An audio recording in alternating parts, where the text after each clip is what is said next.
Mi nombre es Alejandra Barzani, titular técnica idónea de Advanced Agency, empresa de viajes de turismo. Bueno, hoy estamos haciendo el tour del Daytona International Speedway. Como verán, ya estamos arriba del tour.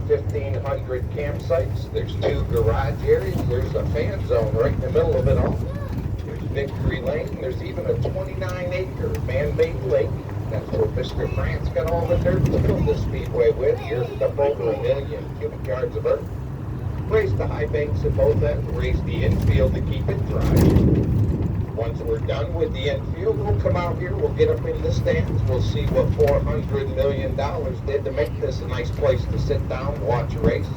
Or if you got any other kind of function you want to use, we have conference areas in there. We got ballrooms, bars in there, all kinds of different things for you. If you want to come over and use our facility for anything. Now, none of this here would be possible without a gentleman named Bill France Sr. Mr. France was actually one of the first professional race car drivers to race on the sands of Daytona. Al comenzar el tour,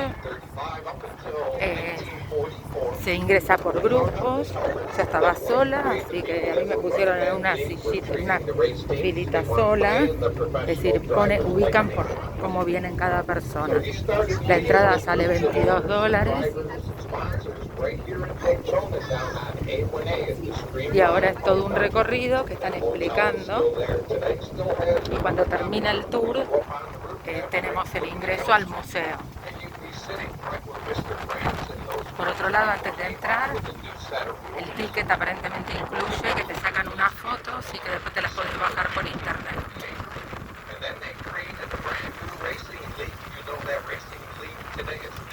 That's where NASCAR was born, right here in Daytona, down on Mayo Streetline Hotel.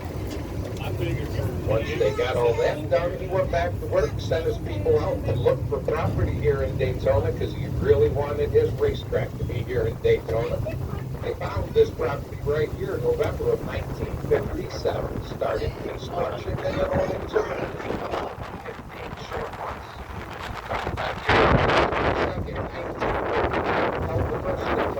Estamos por las distintas automotrices, ¿no? Ahora, por ejemplo, acá está la de Chevrolet.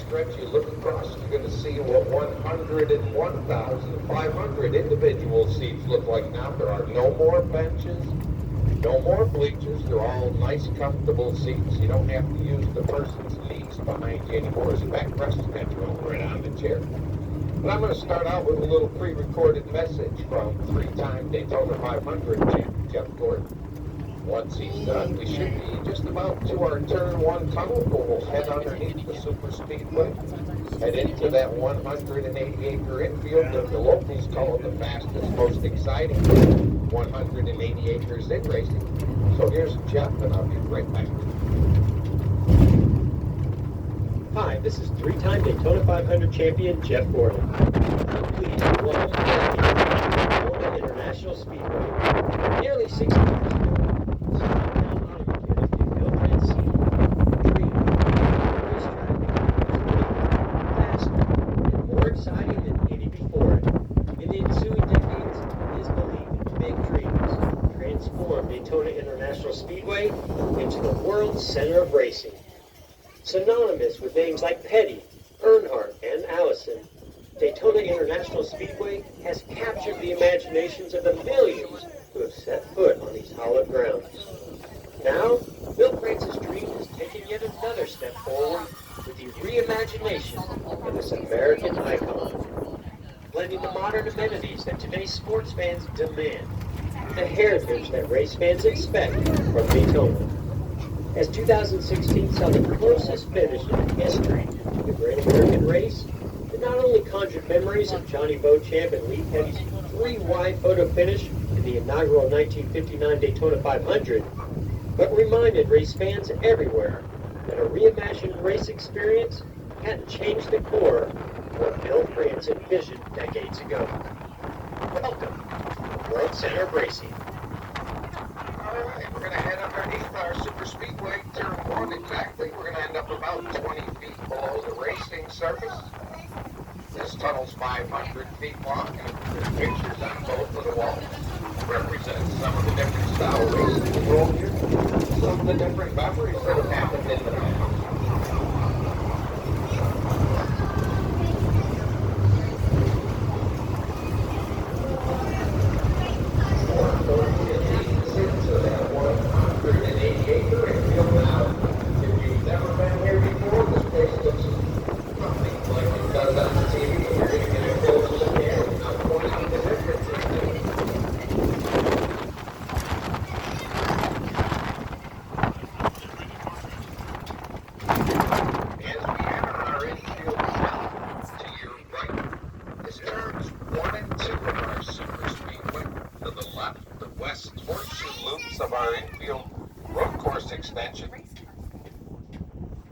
Now, first thing you should notice that no matter where you look in our infield, you're going to be able to see racing surface because there are no more privacy fences, no more big billboards to get in your way.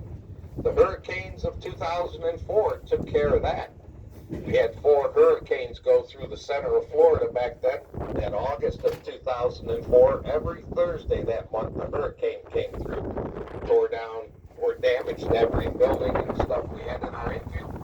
So once we rebuilt, we made sure that there were nothing in the way to see the racetracks. To your right, turns 1 and 2, again, are just like turns 3 and 4. They're 3,200 feet around. The banking is 31 degrees. If you were standing on the double lines just below that word Daytona, that wall would be 4 stories above your head because the track is only 40 feet wide. Looks a lot wider on TV, but that's all it is 40 feet wide. That wall up there that says Daytona is part of what's called the SAFER barrier. SAFER stands for steel and foam energy reduction system. That wall is hollow steel welded together in sections. It's held to the outside concrete wall by straps. In between the 2 walls, there's styrofoam pyramids, so when a car does spin out, decides to put another dent in that wall will actually move a little bit, absorb a lot of the initial energy from an accident. It'll still tear apart a car pretty good at over 200 miles an hour, at least more times now than before.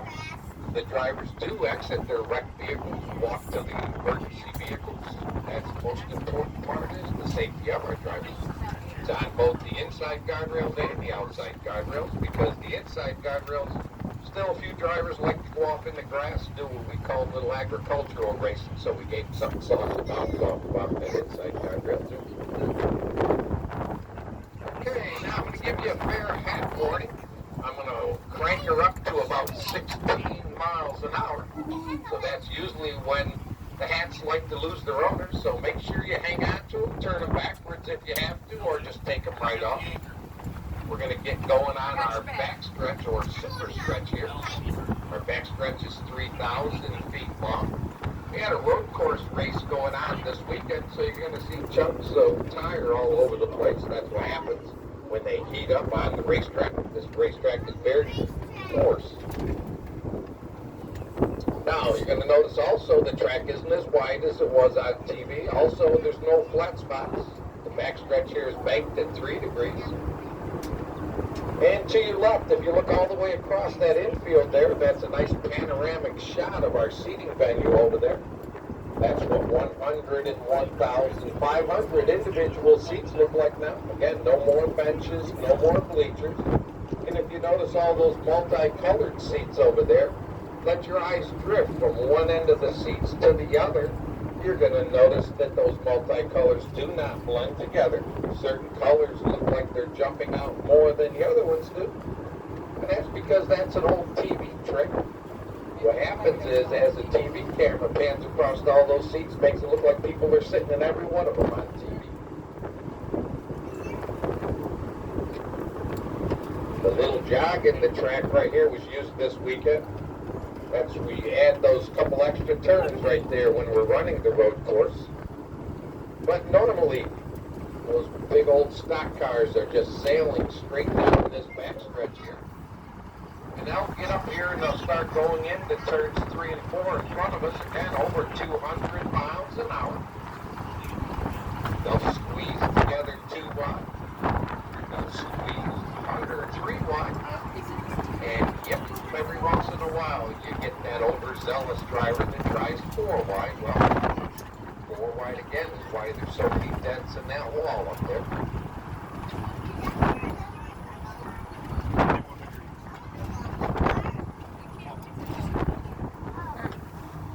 Now again, just so you get the feel of how steep this is.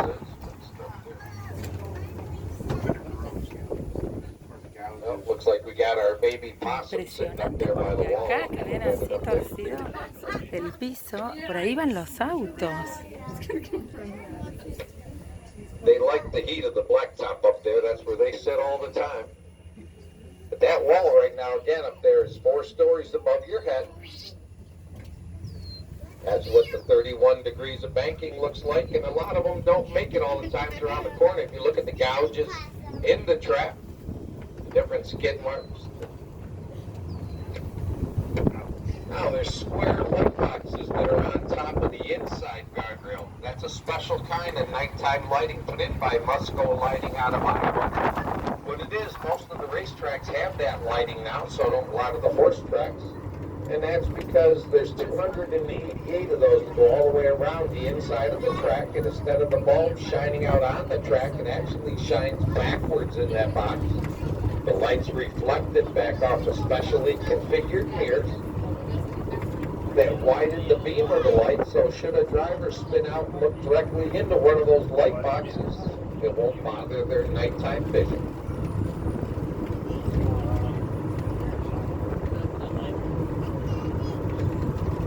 Now, I mentioned that first race, February 22nd, 1959, held in front of just over 41,000 fans.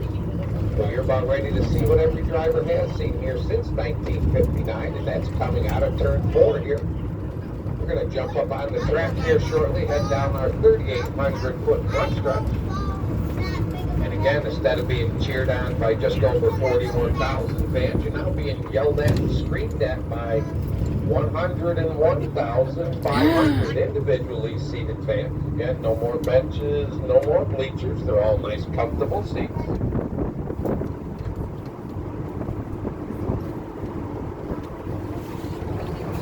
Ah, acá están las gradas. Now, another thing that doesn't quite look like it does on TV, Impresionante. you watch the drivers here at the end of the race do their victory celebrations. They'll burn out at the start-finish line. They'll run over, grab the flag from the flag person. That whole area down there looks flat on TV. Well, we're about ready to show you that it's not flat. It's actually banked at 18 degrees, which is a little over half of what our corners are. And just so you get a little feel for what it feels like, I'm going to come up here by the start-finish line, come to a stop. You're going to be able to drop the chains towards the track only, not towards the grass. I'm going to let you get out, take a little walk up and down the finish line there. Now, if you have any issues with uneven ground, I recommend you stay close to or on the track. If you have sandals or flip-flops on, be very careful. People have been known to walk right out of them. And please do not run anything like that, because this blacktop is a lot coarser than you think.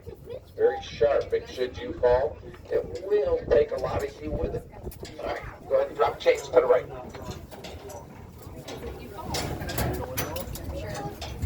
Okay.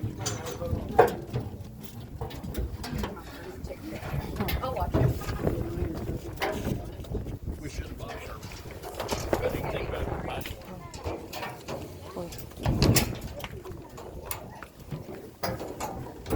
Ay, pero...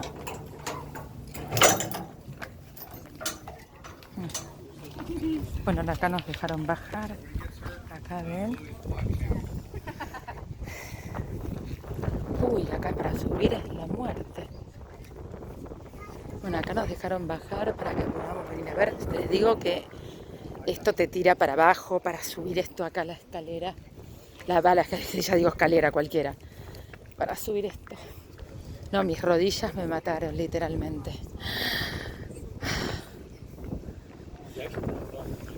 No. Esto es mortal. Yo les digo que esto te tira, la gravedad te tira para abajo. Uf, me mató. Bueno, está buenísimo. Acá dentro de son las carreras de auto. Bueno, ahí tienen todas las gradas que están uno al lado del otro. Es impresionante. Ay.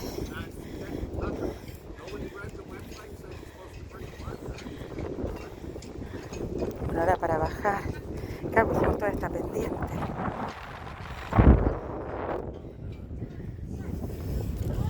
Está excelente esto. La verdad que está muy bueno hacer este tour. Ah, yo puedo dejar escrito ahí mi nombre si quiero. Vamos a hacerlo.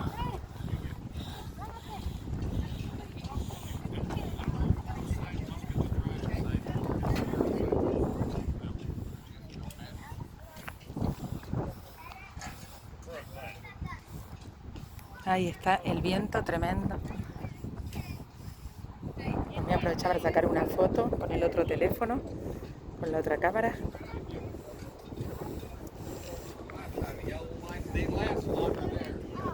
Se va a hacer un poquito larga la filmación, pero vale la pena.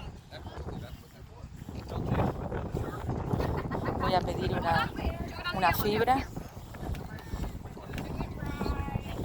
Thank you. Entonces ahora voy a proceder a poner mi nombre. Me voy a ir más para acá acostado, que ya no haya alguien. Bien, y acá voy a poner mi nombre. Oh.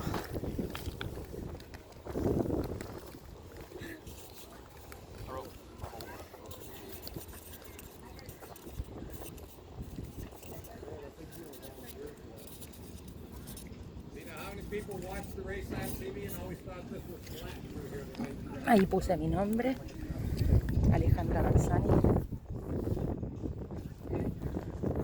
Es medio complicado escribir mientras con una cámara tengo el teléfono, con la otra tengo el otro teléfono. Estoy con dos para poder con uno sacar fotos y con el otro filmar. Vamos a sacarle fotito.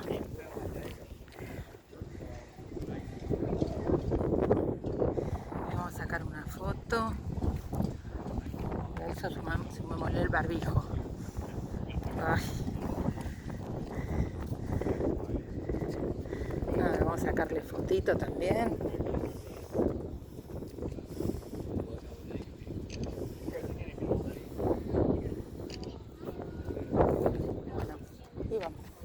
Bueno, muy bueno esto.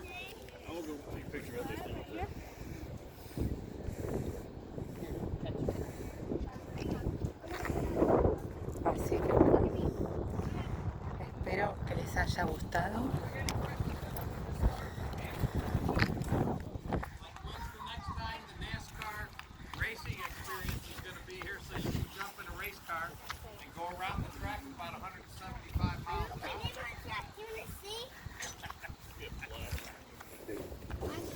That's when you gotta plan your next trip back.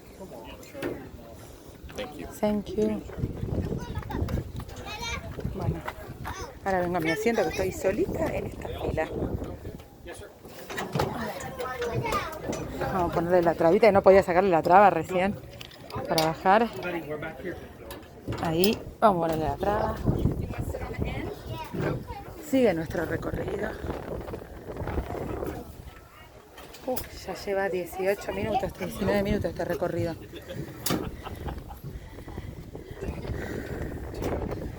Así que muy bueno. La verdad, muy bueno todo esto.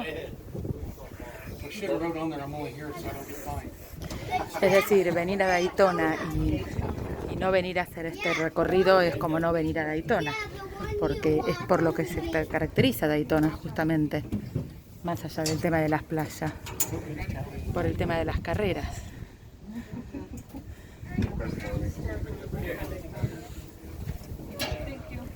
Ahora ya estamos como terminando.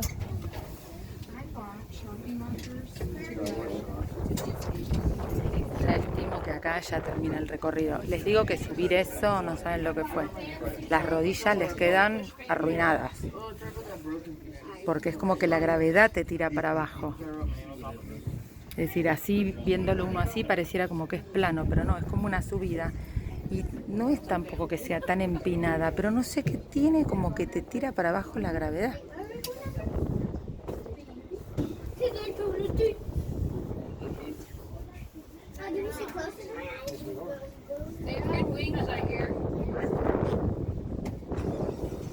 Bueno, ahí estamos arrancando nuevamente, ya estamos todos arriba. That's our start finish line. Now you get the feel for what 18 degrees of banking feels like. Imagine if you were on that 31 degrees walking up and down. Your nose is pretty much right close to the blacktop as you're making your way up it there. So, but it's doable. We train on it all the time when I was on the rescue crew, so your body remembers how to walk up and down that. Now we're going to continue on. We're going to be making a U-turn up here at the end of pit road. Allá está, creo, pues no entiendo mucho de carreras, como que van poniendo los puestos de los autos. 1, 2, 3, 4, como que van marcando qué puesto tienen en la carrera. Uy, nos está poniendo acá en esto, nos está haciendo ir por esta parte que lo que les decía, que es como empinada.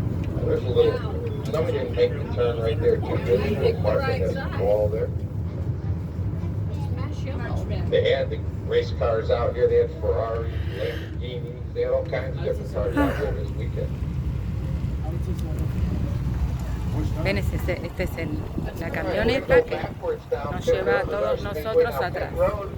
1,600 feet long. There's 40 pit stalls to your right. Pit road speed is 55 miles an hour. So imagine running down the highway at 55 miles an hour, you look over, you see all of a sudden where your pit is there, you dive between two of the hash marks and slide to a stop. That's what the guys got and girls got to do. The guys will jump off that wall right there. They'll run around to one side of the car, they'll jack it up, change 2 tires and give you a can of fuel, drop it, run around the other side, jack that side up, give you another 2 tires, another can of fuel, drop you off the jack, and away you go. And that whole process only took anywhere between 12 and a half and 14 seconds. That's all it takes to give you 4 tires and 22 gallons of fuel. Now those hurricanes again damaged everything in our infield. The Chevrolet building to your right, that's the original Victory Lane. That's the only building left standing from those hurricanes. We put in this nice Rolex arch. We're going to go underneath here. There's 8 Rolex clocks on it. That's the official timing tower for our January sports car race called the Rolex 24. It's a 24-hour race. We're on the Rolex chute, and to your left. Impresionante. Miren qué lindo. Toda la parte colorida y después blanco y negro. So go ahead and drop the chain. We'll go in. Bueno, acá también nos hacen bajar.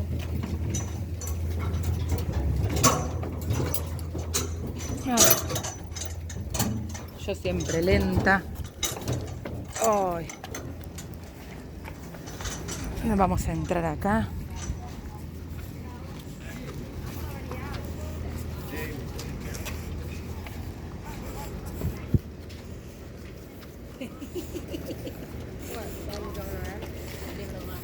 He said ladies last and he's way behind. I got out before you did. You got out, but not over. Ah, acá es donde coronan a los que van ganando. Cuando les...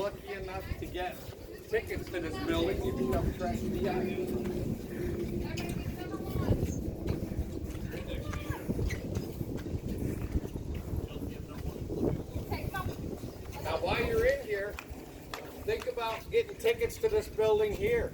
You become a track VIP, all your food and beverages included. You get your own private parking. Towards the end of the race, you get to come down and meet you in the stands over here. All the TV cameras are lined up there all around the world. They wheel the winning car right in the front of that stage. All the confetti and cheap Busch beer goes flying. Then you get to party with the winning crew until they're done partying. It's a pretty good deal.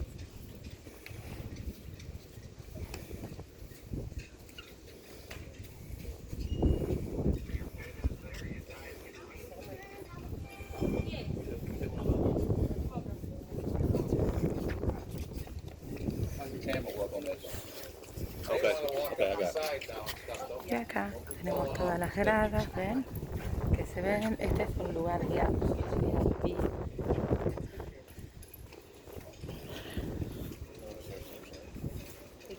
Muy bueno todo. Y bueno, vamos a terminar la filmación, que ya son 25 minutos. Así que bueno, ya lo más importante. Sí, les dejo una visión. Vamos a terminar con una visual de las gradas y de dónde quedarían los ganadores, donde vienen y levantan la, supongo, copa, no sé qué será. Yo mucho de carreras no entiendo, no soy muy deportista que digamos. Así que bueno, los vemos en el próximo video. Les recuerdo, mi teléfono es 11 43 99 6393 o 1347 614 9712. Espero que les haya gustado este video y nos vemos en la próxima. Bye bye.